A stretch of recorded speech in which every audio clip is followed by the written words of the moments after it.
سب سے پہلا کام صبح سندھ ہائی کورٹ کے چیف جسٹس اور سپریم کورٹ کے چیف جسٹس کو خط لکھ رہا ہوں کہ اس معاملے کی جوڈیشل انکوائری کرائی جائے. ان لاشوں کے لواحقین کے زخموں پر مرہم رکھنے کے بجائے سیاسی بیانات ان لواحقین کے زخموں پر نمک چھڑک رہے ہیں. لوگ جل کر مر جائیں، ہم سیاست کر رہے ہیں. لوگ گٹر میں گر کر مر جائیں، ہم سیاست کر رہے ہیں. لوگ ٹرالے کے نیچے کچلے جائیں، ہم سیاست کر رہے ہیں. اور سیاست کے بعد احساس نہیں جاگ رہا اندر سے. گورنر سندھ کا آسان ہے گل پلازا کی جوڈیشل انکوائری کروانے کا مطالبہ. Sindh high court supreme court کے چیف جسٹس کو خط لکھنے کا اعلان. پریس کانفرنس میں کامران ٹسوری کہتے ہیں میں بھی جوڈیشل کمیشن کے سامنے پیش ہوں گا. لوگ پوچھ رہے ہیں کہ آگ لگنے کے واقعے کا ذمہ دار کون ہے. جن کی ذمہ داری تھی وہ تو وہاں تھے ہی نہیں. ملبہ کس پر ڈال کر سرخرو ہونے کی کوشش کی جا رہی ہے. لواحقین لاشیں لینے بیٹھے ہیں، یہاں سیاست اور سازش ہو رہی ہے. کوئی سیاست کرے گا تو سب کا کچا چھٹا کھول دوں گا. جس کا باپ شہید ہو گیا اس پر لاٹھی چارج کیوں کیا گیا؟ سیاست کرنے والوں کراچی کے لوگوں کے دلوں میں نفرت آ چکی ہے. بے حسی کی انتہا کسی کے کان پر جو نہیں رینگی. چیف منسٹر صاحب ذمہ داروں کا تعین کر کے سزا دی جائے. فیلڈ مارشل سید عاصم منیر سے کہوں گا کراچی آپ کا منتظر ہے، آپ بھی دیکھیں کہ کس نے زیادتی کی ہے. گورنر سندھ کا جاں بحق افراد کے لواحقین کو. گل پلازا میں ریسکیو آپریشن 7ویں روز بھی جاری. 77 افراد تاحال لاپتہ. حکام کی ملبے میں لاپتہ افراد کی تلاش چیلنج بن گئی. آتش زدگی میں جاں بحق افراد کی تعداد 67 ہو گئی. ترجمان محکمہ صحت کے مطابق 67 لاشوں کا پوسٹ مارٹم مکمل ہو گیا. 6 لاشیں مکمل تھیں، ایک کو شناختی کارڈ سے شناخت کیا. 8 افراد کی شناخت ڈی این اے سے ہوئی. لاشوں اور اعضاء سے 45 ڈی این اے کے نمونے حاصل کیے گئے. ملبہ اٹھانے کے دوران دوبارہ لگنے والی آگ کو بجھا دیا گیا. عمارت کی بیسمنٹ سے دھواں نکالنے کے لیے بڑے پنکھے لگائے گئے. سندھ بلڈنگ کنٹرول اتھارٹی اور پاکستان انجینئرز کونسل کا گل پلازا کا دورہ. ٹیکنیکل کمیٹی نے گل پلازا کو مخدوش قرار دے دیا. کمیٹی کی گل پلازا کو ریسکیو آپریشن کے بعد منہدم کرنے کی سفارش. گل پلازا سے متصل پلازوں کا بھی معائنہ کیا گیا. سانحہ گل پلازا کی تحقیقات. سندھ حکومت نے نجی آڈٹ کمپنی کی خدمات حاصل کر لی. آئی جی سندھ جاوید عالم اوڈو کا کہنا ہے کہ نجی آڈٹ کمپنی آگ لگنے کی وجوہات سمیت دیگر چیزوں کا جائزہ لے گی. رپورٹ کی روشنی میں مزید کارروائی عمل میں لائی جائے گی. اہم دکانداروں سمیت تمام منسلک افراد کے بیانات ریکارڈ کیے جائیں گے. پولیس ٹیم بھی واقعے کی جانچ کر رہی ہے. امریکی صدر کا غزہ امن بورڈ حقیقت بن گیا. پاکستان سمیت 19 ممالک کے سربراہان کے مسودے پر دستخط. وزیراعظم شہباز شریف نے امریکی صدر کے غزہ بورڈ آف پیس کے چارٹر پر دستخط کر دیے. شہباز شریف اور امریکی صدر کے درمیان خوشگوار گفتگو. ٹرمپ کا دستخط کرنے پر وزیراعظم شہباز شریف سے اظہار تشکر. سعودی عرب، ترکیہ، قطر، پیراگوئے نے بھی غزہ بورڈ آف پیس کے چارٹر پر دستخط کیے. دستخط کرنے والے دیگر ممالک میں U A E, Hungary, Indonesia, Mongolia, Uzbekistan, Kazakhstan, Azerbaijan, Bahrain, اردن، ارجنٹائن، مراکش، بلغاریہ اور آرمینیا شامل. امریکی صدر ڈونلڈ ٹرمپ نے غزہ امن بورڈ کے مسودے پر دستخط کرنے والے رہنماؤں سے فرداً مصافحہ کیا. غزہ بورڈ آف پیس میں شمولیت پر تمام ممالک کا مشکور ہوں. حماس غیر مسلح نہیں ہوگی تو اس کا خاتمہ کیا جائے گا. امریکی صدر ڈونلڈ ٹرمپ کا واضح پیغام. ٹرمپ کے داماد جیرڈ کشنر نے غزہ کے لیے 4 مرحلوں پر مشتمل ماسٹر پلان پیش کیا. نئے رفح میں 1 لاکھ سے زائد مستقل رہائشی یونٹس بنانے کا منصوبہ. 180 سے زائد ثقافتی اور مذہبی مراکز قائم کیے جائیں گے. 200 سے زائد تعلیمی ادارے اور 75 سے زائد طبی مراکز بنانے کی تجویز. رفح کے لیے نیا ترقیاتی منصوبہ تیار ہے. غزہ اور مصر کے درمیان رفح بارڈر کراسنگ آئندہ ہفتے میں کھل جائے گی. نیا غزہ 2 سے 3 سال میں تعمیر ہو سکتا ہے. نیا غزہ امید، صنعت اور ترقی کا مرکز بن سکتا ہے. 2035 تک غزہ کا جی ڈی پی $10 ارب سے زائد ہونے کا تخمینہ. منصوبے کے تحت 5 لاکھ نئی ملازمتیں پیدا ہونے کی توقع ہے. ڈیووس میں بورڈ آف پیس کے چارٹر پر دستخط کرنے کی تقریب کا انعقاد. وزیراعظم شہباز شریف اور فیلڈ مارشل سید عاصم منیر کی شرکت.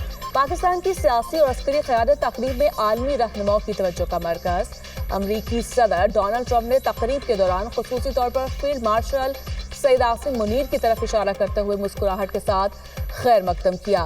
دیووس فورم میں وزیراعظم اور فیلڈ مارشل عالمی رہنماؤں کی توجہ کا مرکز۔ عالمی اقتصادی فورم میں عالمی رہنماؤں سے غیر رسمی ملاقاتیں، مسکراہٹوں اور گرم جوشی کا تبادلہ۔ وزیراعظم اور فیلڈ مارشل کی آذربائیجان کے صدر الہام علیوف سے ملاقات۔ وزیر اعظم اور فیلڈ مارشل امریکی وزیر خارجہ مارکو روبیو سے بھی ملے۔ سعودی وزیر خارجہ شہزادہ بن فرحان سے بھی ملاقات۔ وزیراعظم اور فیلڈ مارشل کی امریکی صدر کے خصوصی خطاب کی تقریب میں بھی شرکت۔ نائب وزیراعظم اسحاق ڈار کی ترک وزیر خارجہ سے ملاقات۔ فیلڈ مارشل سید عاصم منیر کی بھی ملاقات میں شرکت۔ اسحاق ڈار کی تھائی لینڈ کے وزیر خارجہ سے بھی ملاقات۔ وزیراعظم شہباز شریف اور فیلڈ مارشل سید عاصم منیر سے chairman Peoples Party Bilawal Bhutto کی ملاقات۔ ملک کے بین الاقوامی صورتحال پر تبادلہ خیال۔ پاکستان کی معاشی صورتحال میں بہتری کے حوالے سے مختلف امور پر بھی گفتگو۔ بلاول بھٹو سے صدر ورلڈ بینک اجے پال سنگھ بنگا کی ملاقات۔ پاکستان میں رہائش اور صفائی و نقافیات کے منصوبوں سے متعلق گفتگو۔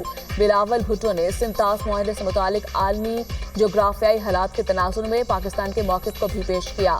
ملاقاتیں عالمی اقتصادی فورم کے اجلاس کے موقع پر ہوئیں۔ ملک کے بالائی علاقوں میں برف باری، سردی بڑھ گئی۔ بلوچستان کے مختلف اضلاع میں برف باری اور بارش۔ قلعہ عبداللہ میں 1 فٹ، چمن میں 10 انچ، زیارت میں 9 انچ اور پشین میں 6 انچ برف باری ریکارڈ۔ کوئٹہ، مستونگ اور کلات میں بھی روئی کے گالوں کی برسات۔ زیارت میں پارہ -7، کوئٹہ میں -6 ریکارڈ کیا گیا۔ خیبر پختونخوا کے بھی کئی علاقوں میں بارش اور برف باری اور ضلع کے مختلف علاقوں میں برف باری کا سلسلہ جاری۔ وادی تیرہ میں متعدد گاڑیاں پھنس گئیں۔ ایبٹ آباد میں شدید برف باری کی وجہ سے ہزارہ موٹر وے اور قسم البٹرام سے بند، سڑکوں پر پھسلن اور برف جمع ہونے سے آمدرفت شدید متاثر۔ ریسکیو آپریشن جاری۔ پاک فوج کی بھی شہریوں کے لیے امدادی سرگرمیاں۔ آزاد کشمیر کے پہاڑوں پر بھی آسمان سے سفید موتی برسے۔ وادی لیپا، بلائی نیلم، گنگا چوٹی، پیر چناسی، پیر ہسیمار اور دیگر پہاڑی علاقوں میں برف باری، رابطہ سڑکیں بند۔ ملکہ کو حصار مری میں اب تک 4 انچ تک برف بار۔ موسم کی انگڑائی، ملک کے کئی شہروں میں بارش، سردی کی شدت بڑھ گئی۔ کراچی سمیت سندھ کے کئی شہروں میں بادل برسے۔ حیدرآباد، لاڑکانہ، ٹھٹھہ میں باران رحمت۔ لاہور سمیت پنجاب کے کئی شہروں میں بھی بارش۔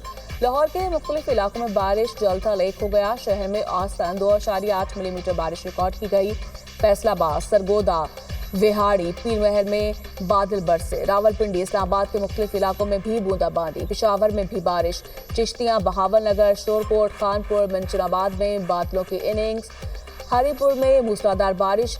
ندی نالوں میں دھگیانی، گلیاں، بازار تالاب کا منظر پیش کرنے لگے۔ صوبہ اپنی ذمہ داری نہیں کر رہا، وفاق کو اختیار ہے انٹروین کرنے کا۔ یہاں پر روزانہ ڈیتھس ہو رہی ہیں، سانحات ہو رہے ہیں۔ 18 سال کم ہوتے ہیں کسی کو جج کرنے کے لیے؟ کوئی آئینی ترمیم کرنی ہے تو اس حکومت کے پاس اور یہ سارے اتحادیوں کے پاس ملا کر اتنے نمبر نہیں ہیں۔ اب یہاں بھی پیپلز پارٹی کی ضرورت پڑ گئی۔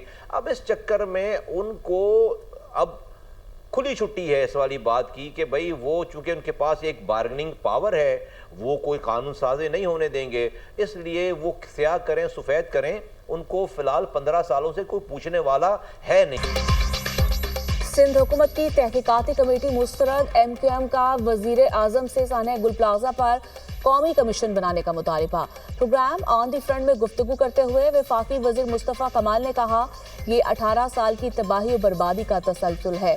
صوبہ اگر شہریوں کے جان و مال کی حفاظت نہ کرے تو وفاق کو مداخلت کی اجازت ہے۔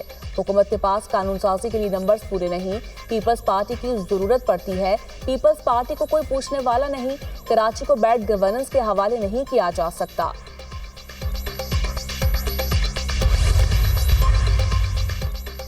گھی سیدھی انگلی سے نہیں نکل رہا، ترمیم آ رہی ہے۔ خواجہ اظہار الحسن کی پیش گوئی۔